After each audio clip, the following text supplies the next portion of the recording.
Assalamualaikum and hi semua. Welcome to my very first podcast. First of all, thank you sebab sudi dengar.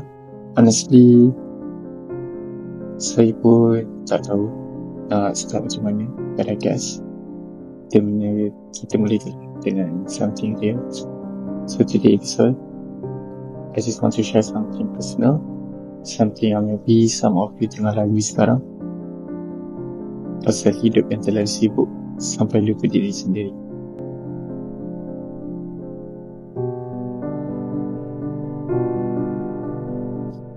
You know, dulu saya ingat kalau saya kerja kuat akan buat semua orang happy.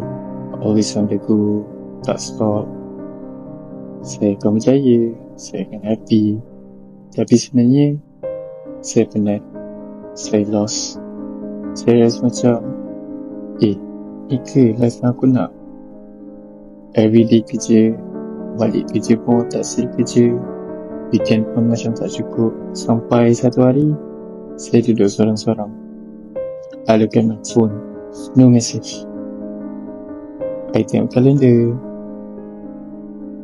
penuh dengan event, penuh dengan meeting, but kosong dengan momen yang betul-betul buat saya rasa hidup.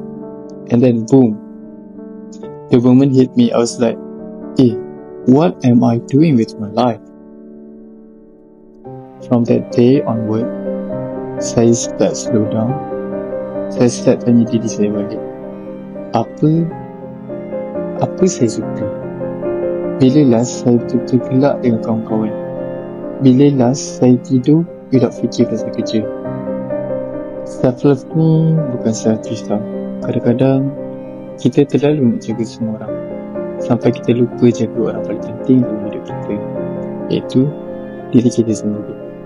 Now I'm learning to say no, learning to take breaks without feeling guilty, learning to appreciate sunyi, learning to just be present. Freedom tu bukan sekadar travel ke mana-mana. Kadang-kadang freedom tu bila kita boleh tarik nafas dalam-dalam, senyum, dan rasa, ya Allah, I'm okay now.